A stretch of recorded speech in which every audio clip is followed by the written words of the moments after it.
Assalamualaikum warahmatullahi wabarakatuh.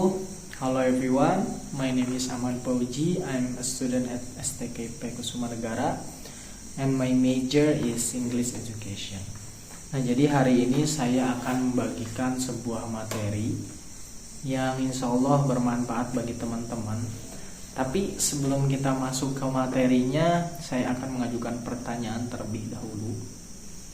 Nah, teman-teman tahu nggak sih bahwa manusia ini sangat banyak sekali kebutuhannya. Salah satunya yang bakal saya sampaikan ini adalah terkait kebutuhan rasa keamanan, kebutuhan sosial, kebutuhan fisiologis, dan masih banyak yang lainnya. Nah, karena itu daripada kita menunggu lama-lama, langsung saja kita masuk ke PowerPoint-nya. Nah, di sini sudah ada tertera judul, teman-teman. Yang akan saya bawakan ini adalah judulnya Konsep Kebutuhan dan Pendidikan. Nah, benar sekali. Karena pendidikan ini menurut saya penting juga, teman-teman, bagi manusia atau bagi kita semua. Karena tanpa pendidikan mungkin kita tidak bisa berpikir dengan baik, tidak bisa menyelesaikan masalah dengan baik, seperti itu. Nah, di sini konsep kebutuhan dan pendidikan. Nah, presentasinya akan kita bahas yaitu tentang hubungan kebutuhan manusia dengan sistem pendidikan. Mengkaji definisi, klasifikasi kebutuhan, peran pendidikan dalam pemenuhannya, serta tantangan dan rekomendasinya. Nah, oke. Langsung ke slide selanjutnya. Di sini ada definisi kebutuhan manusia. Sebelum kita bahas ke yang kebutuhan pendidikan, kita harus tahu definisinya terlebih dahulu.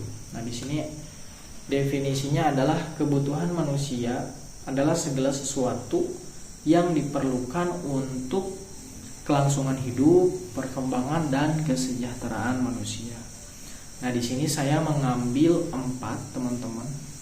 Yang pertama ada fisiologis, yang kedua ada keamanan, yang ketiga ada sosial, dan yang terakhir ada penghargaan.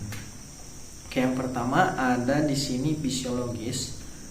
Kebutuhan dasar seperti makan, minum, tidur, dan bernapas, atau bisa kita sebut dengan kebutuhan primer atau kebutuhan pokok. Nah, kenapa sih Kak sangat berperan penting bagi manusia? Karena ya ini pokok. Tanpa kita makan, tanpa kita minum, kita tidak akan bisa melakukan aktivitas seperti belajar atau yang lainnya. Nah, yang kedua ada keamanan. Nah, keamanan juga penting, teman-teman. Maksud dari aman di sini adalah kita mendapatkan perlindungan diri dari bahaya dan ancaman. Nah, yang bisa melindunginya adalah yang paling utama itu diri kita sendiri, teman-teman. Bagaimana kita tahu bahayanya itu seperti apa ketika kita mengambil tindakan ini, kita tahu ancamannya seperti apa. Jadi sebelum bertindak harus terlebih dahulu kita tahu resikonya itu seperti apa, untuk memastikan bahwa diri kita itu aman, seperti itu. Dan yang ketiga ada sosial. Nah, di sosial ini adalah kebutuhan untuk diterima orang lain, ataupun bisa dibilang kayak dicintai oleh orang lain gitu. Nah, maksudnya adalah sosial ini kita tuh mendapatkan dukungan ataupun support dari orang-orang di sekeliling kita, ataupun kita mendapatkan pujian ketika kita misalkan melakukan sesuatu yang bisa membanggakan gitu. Nah, itu sangat penting juga bersosialisasi, karena ya tidak bisa dipungkiri bahwa kita pun perlu dukungan dari seseorang yang menurut kita spesial. Nah, itu sangat berpengaruh juga. Biasanya kayak lebih bersemangat gitu kan belajarnya, ataupun mengejar sesuatu yang kita impikan. Yang terakhir ada penghargaan. Nah, penghargaan di sini adalah untuk merasa dihargai atau diakui. Nah, jadi nyambung sama yang tadi, ketika kita misal sudah mencapai cita-cita yang kita inginkan dan juga membuat orang lain kita kagum, nah sudah pasti orang lain tuh kayak mengapresiasi kita dan kita tuh seperti lebih dihargai dan juga diakui. Nah, karena kalau misalkan tidak seperti itu, mungkin kita kehilangan semangat, bisa jadi seperti itu. Langsung ke slide selanjutnya. Di sini ada klasifikasi kebutuhan manusia. Nah, di sini ada 3 saya mengambil. Yang pertama ada kebutuhan primer, yang kedua kebutuhan sekunder, yang terakhir ada kebutuhan tersier. Nah, kalau kebutuhan primer ini yang tadi saya bilang adalah kebutuhan yang pokok seperti makan dan minum dan juga tempat tinggal gitu. Nah, yang kedua di sini ada tingkat kedua dari kebutuhan, yaitu kebutuhan sekunder. Nah, perbedaannya adalah kebutuhan sekunder ini penting juga untuk meningkatkan kualitas hidup, seperti kayak pendidikan, kesehatan, dan juga rekreasi dan lain sebagainya. Nah, ini juga menurut saya penting untuk kita dapatkan karena supaya kehidupan yang lebih baik di masa depan, seperti itu. Dan juga yang terakhir ada kebutuhan tersier. Nah, kalau kebutuhan tersier ini adalah kebutuhan yang tingkat ketiga yang memang menurut saya tidak semuanya orang bisa memenuhi kebutuhan ini, tapi pasti semua orang ingin sekali bisa memenuhi kebutuhan ini. Nah, kebutuhan tersier ini adalah seperti kita memiliki kendaraan atau barang mewah ataupun hobi yang sangat kita impi-impikan, seperti itu. Nah, lanjut ke slide selanjutnya. Di sini adalah peran pendidikan dalam pemenuhan kebutuhan. Nah, ini adalah judul dari materi kita hari ini. Gimana sih peran pendidikan dalam pemenuhan kebutuhan? Nah, di sini ada 3. Saya menulis 3. Yang pertama ada pengetahuan, yang kedua ada keterampilan, yang terakhir ada sikap. Nah, masuk ke yang pertama, pengetahuan. Pengetahuan ini memberikan pengetahuan dan keterampilan yang diperlukan untuk mencapai tujuan hidup.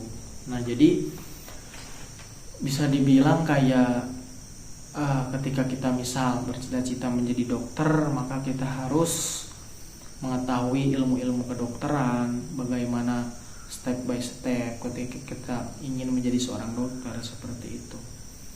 Nah, itu adalah contohnya. Nah, yang kedua ada keterampilan. Keterampilan ini bisa dibilang adalah pengembangan yang dibutuhkan untuk memenuhi kebutuhan hidup, ya, seperti berkomunikasi, berkolaborasi, dan memecahkan masalah, seperti itu. Nah, karena kita tuh makhluk sosial juga, maka untuk menemukan terobosan-terobosan baru itu kita perlu yang namanya berkolaborasi dengan manusia lain itu, atau teman-teman kita itu, seperti itu. Yang terakhir ada sikap. Sikap ini adalah membentuk sikap positif dan bertanggung jawab untuk menghadapi tantangan hidup.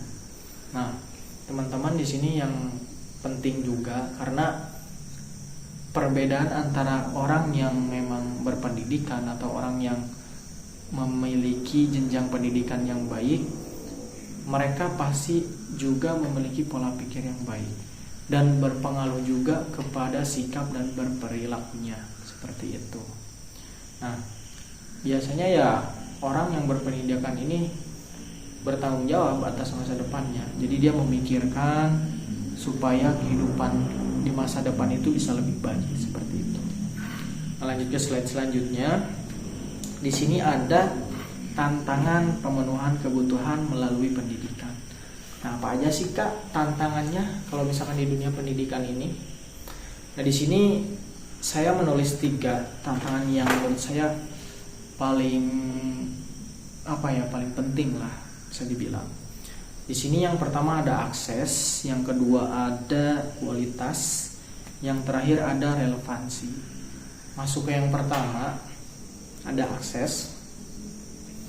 Nah, akses ini adalah kesulitan dalam mengakses pendidikan yang berkualitas, terutama bagi masyarakat yang memang terpencil atau jauh sekali dari ibu kota gitu, seperti itu. Jadi mereka kesulitan untuk mendapatkan pendidikan seperti yang layaknya orang-orang dapatkan. Misal ya mendapatkan kurikulum yang sesuai, ataupun tenaga pengajarnya juga yang berkualitas. Nah, maka ini berpengaruh kepada siswa seperti itu. Nah, yang kedua ada kualitas. Kualitas ini adalah pendidikan yang tidak merata dengan disparitas yang signifikan antar wilayah dan lembaga. Nah, jadi nanti akan berpengaruh kepada kualitas teman-teman. Ketika kita misalkan tidak mendapatkan kurikulum yang sesuai teman-teman yang lain dapatkan, ataupun mendapatkan tenaga pengajar yang berkualitas, itu bakal berpengaruh kepada hasil belajar siswa. Nah, yang terakhir ada relevansi. Relevansi ini kesesuaian kurikulum pendidikan dengan kebutuhan dunia kerja dan perkembangan teknologi. Nah, jadi menurut saya bagaimana caranya pemerintah bisa merelevankan atau melinearkan antara jurusan-jurusan ataupun mata pelajaran yang ada di sekolah ini bisa sebagai bekal untuk kedepannya gitu bagi siswa-siswi nanti ketika sudah lulus. Jadi mereka tidak harus belajar dari nol ataupun tidak merasa sia-sia ketika sudah lulus sekolah. Jadi sekolah ini memang untuk mempersiapkan bekal-bekal seperti itu harapannya. Dan alhamdulillah kita ke kesimpulan dan juga rekomendasi. Nah, di sini saya menyimpulkan bahwa pendidikan ini memegang peranan penting dalam memenuhi kebutuhan manusia. Nah, rekomendasi utama untuk meningkatkan kualitas pendidikan kita juga di Indonesia, di sini saya ada 3. Yang pertama tadi terkait akses, yang kedua terkait kualitas, dan yang terakhir inovasi. Kalau akses tadi ya mudah-mudahan kedepannya pendidikan di Indonesia ini bisa lebih merata, terus kurikulumnya juga sesuai gitu kan sama yang teman-teman lain dapatkan gitu. Jadi ya bisa lebih baik lah hasil belajarnya juga nanti. Dan juga ada kualitasnya ketika misalkan aksesnya sudah baik, terus kurikulumnya juga ataupun pendidikan yang diberikan juga sudah merata, insya Allah mendapatkan kualitasnya juga yang baik. Dan yang terakhir ada inovasi. Nah, bagaimana caranya supaya siswa-siswi ataupun pelajar di Indonesia ini merasa nyaman ketika belajar, ataupun lebih fun belajar, maka kita perlu inovasi ataupun terobosan-terobosan baru teman-teman. Nah, itu dari saya. Mungkin teman-teman bisa menambahkan yang lainnya di kolom komentar seperti itu. Nah, alhamdulillah kita sudah ada di penghujung. Terima kasih atas waktunya. Dan saya terakhir mengucapkan permohonan maaf apabila ada kata-kata saya yang salah ataupun penjelasannya yang menurut teman-teman kurang pas. Saya mohon maaf, karena saya juga masih dalam tahap pembelajaran teman-teman. Ya, terima kasih atas perhatiannya. Sampai jumpa kembali. Sekian. Wassalamualaikum warahmatullahi wabarakatuh.